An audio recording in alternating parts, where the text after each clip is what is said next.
think this is what I want this time. Hello mga gwapa, maayong butag. Welcome back to Princess and the UK. For today's video, kay manglaag minihabi mga tumi sa iyahang sister sa England. And syempre mga gwapa no, mag-commute naman mi ni Habi. So una ana kay gihatod mi sa iyahang dad dito sa terminal. Magsakay mi og train padung sa Grand Central Belfast. And pagabot mo sa Belfast mo transfer mi ani nga bus 600 padung nasad ni siya sa City Airport. Gitutukan jud ang mga ni Habi mga kapano kung tama ba ang bus nga among nakita sa mga tubangan kay nasipyat ra ba mi kaganiha. Human ako video mga gwapa kay nakita rin ko ani sulod sa airport na may langgam nga naglakaw-lakaw. Hala akong gibidyuhan kay na interested ko. Anyway mga gwapa no, kay while waiting me, 30 minutes later pa man ang schedule sa bus nga molarga padung sa City Airport. So naka-decide mi ni Habi nga magkuha sa mi og snack dira sa ilahang airport canteen or unsay tawag nimo dinha, magpili mi og unsa among pwede makaon para dili niya mi gutomon pag-abot namo dito sa airport. Amo ang flight mga kapano kay 8 o'clock in the evening gikan sa Belfast padung dito sa England. But then magikan mi sa ang balay kay around 4 o'clock or half nga 4:30 man siguro to mga gwapa para early lagi mi maabot sa city kay mo travel pa man mi og 1 hour padung sa Belfast and then 30 minutes padung sa airport gikan sa Grand Central. Basta mao na siya mga gwapa no, nagpili na dahil mi ana sa ang kauno niya ako nga magkuha ko og chips or ang ginatawag nila nga crisps. Kay kung didto man gud ko magkuha sa airplane o sa eroplano na mga gwapa, mahal man ang iyang kung ano niya, dili ko dili enough sa kuha kulangan ko. And instead sa isa mga gwapa, kay duha pa jud akong gikuha dinha ano, hala hangol-hangolon lagi ta. Dili man ko sure sa flavor. So ano ko na yan, nihabi na okay, duha akong kuhaon. And then next mga gwapa kaniya to me sa pikas na shop or nag-order mi aning drinks ang iya kay always coffee and then nakakita ko og vanilla matcha. First time nako maka-try og matcha diri sa UK, lahi ra gyapon sa Pilipinas. Pero better na lang sad siya mga gwapa, di man ko mahiligon og ilimnon nga coffee or milk. So kani ako nag-matcha-matcha kuno kay ko hilason. So, mo na try mga kapano, naglingkod-lingkod lang mi dinha duol sa kung asa to ang bus nga nag-stop kay para makita ra namo kung unsang orasa mo larga na. Abtik balikay man na day dinhi ilahang mga gwapa. Ambot lang pud dira sa tuwa no kay murag abtik balikay man pud ta pero ang ilahang time dire kung unsang time ang pagbutang nila nga molarga mao jud na nga time walay excuse. For example, man na sila nga 5:30 or 6:30 automatic 6:30. Why huwatanay bahala mo dira char. So mo na ni mga kapano nag-order ko ani yan ako kabing kana lang ako ang chicken unsa man na siya shawarma basta chicken flavor na siya din na mga gapa niya init. Moro na siya ang init dadto nga akong nagustuhan so kana akong gipili. Ang cellphone na dayon ko din ha kay para pawala sa kalaay na maghulat-hulat nga nagstorya dahil minihabi about sa naitabo kaganiha.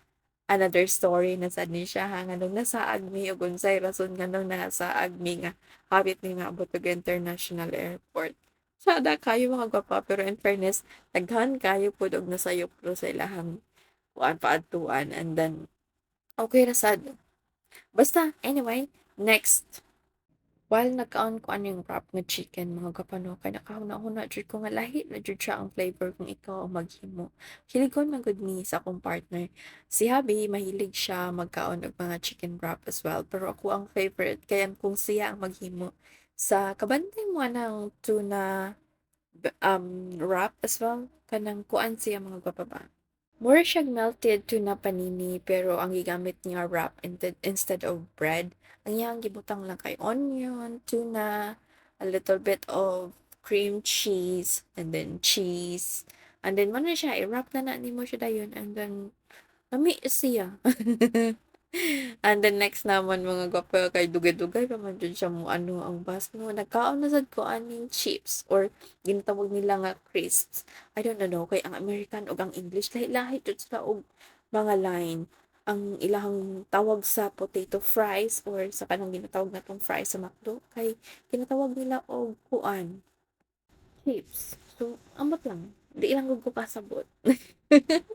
Patagdan lang na 'to naa man ta diri sa ilahang lugar so mo-follow na lang sad ta kung sa ilahang ginatawag ana. Pero medyo makaligtaan kay kung siyempre nakasanayan na nga ni nato nga tawagon nato ang kanang mga chichirya as crisps kay chichirya man.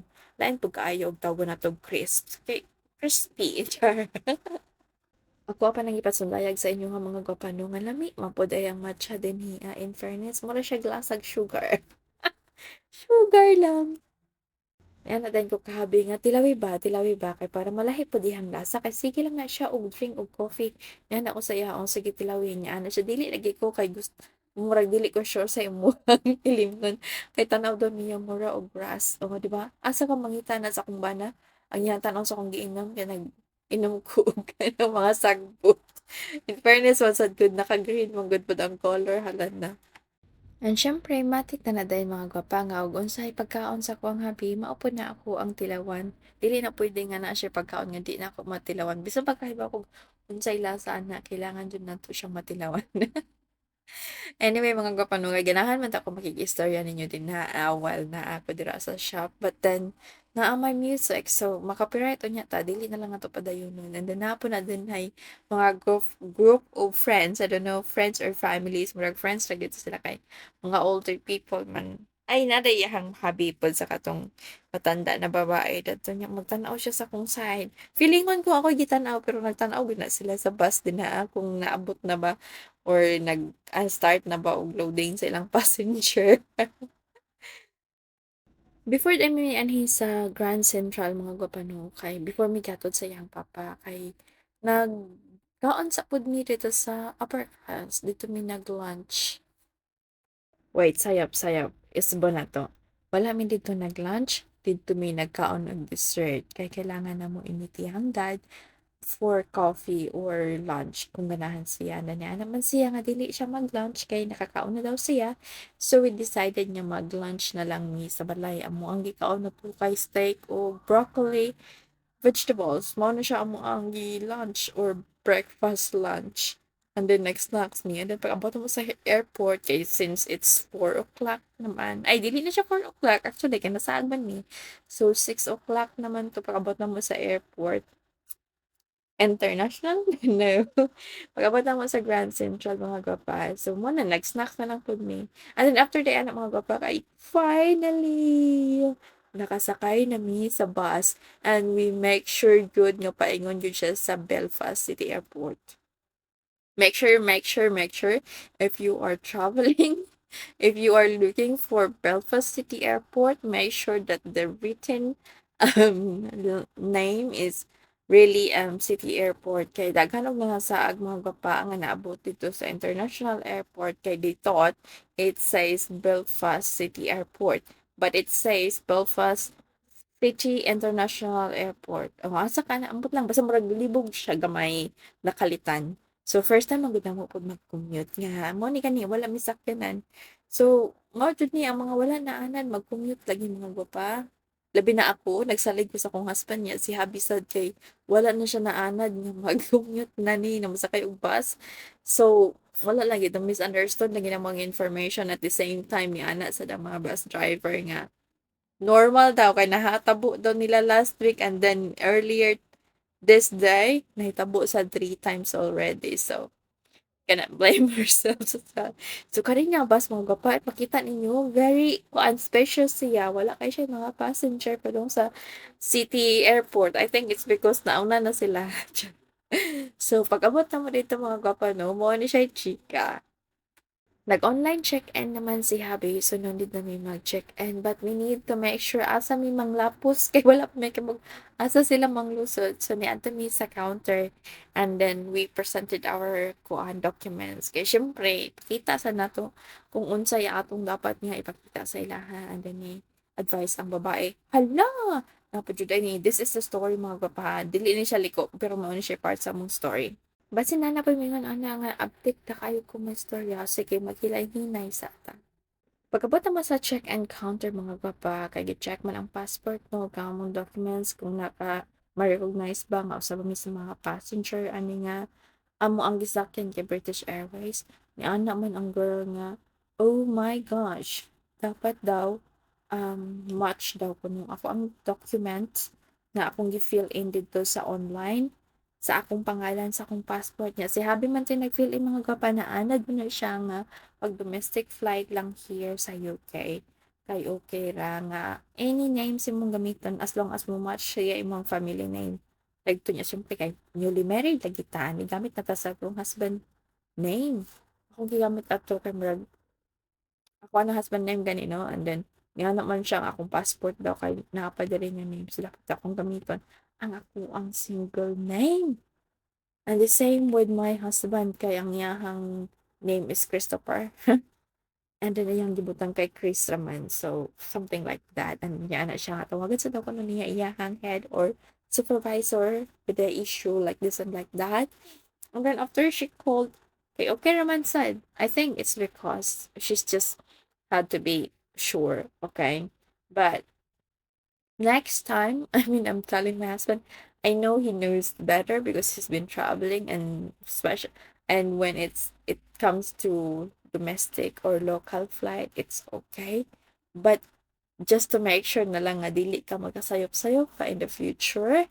And basin masayop ka ba na international na dahil mo travel? Well, for me, kahit kung maanad, bro, masanay ka ba niya, dili na dahil mao. So I told him in the future, even if it's a domestic or whatever, when it comes to airport thing, make sure that you follow whatever is written in our passport or in our valid IDs para wala tay delays o wala tay langan. And sayang sa kung ma-cancel, no? Sayang ang flight, sayang ang effort, sayang ang time na pagkado dito, sayang ang money nga gibayad. So, make sure na lang good nga kung whatever is written in your original document, follow it kay para di ta maghasol-hasol. And maayo na lang pud gani kay ang supervisor nga wala didto sa baggage or check-in counter, okay ra sad ni approve sad siya na giglat go ra mi niya. Otherwise, ambot na lang ka unsa mi didto. Kay 8 o'clock ba mo ang flight no nya unsa ano pag-change sa mo ang details. Sabagay maka-change man siguro silang details in the computer pero it will take time and then unsaon na lang ma-late sad ni. So mao ni daw naghulat-hulat na lang mi dayon dinhiya kay ang amo ang pag-arrive dinhiya sa airport, I think murag 7 o'clock na mi diri naabot and then 8 pa man ang amo ang boarding time. So nagtambay-tambay sa mi diri katalignan ako kabi nga mag-record ko kay istoryahon ta mo. Dili lagi nako guys, dili na ko kaya na pag video or mag-film in public. I'm still shy. I don't know how other vloggers do it, but I'm trying. I'm trying to be you know. Dili maulaw, kabalo mo ana. Okay, I was looking. London Heathrow. Street passengers now, please make their way to the gate forward. Gate four. Passengers who are queuing on the left, Gate 4. there's groups 0 and 1, Get 2 this one? and 3, and on the right hand side, groups 4 and 5. Okay, thank you. We're going to gate 4. Diri na lang una taman mga papa. Don't forget to like, comment, share, and subscribe. And see you in my next one. Daghang salamat and amping mong tanan. Bye!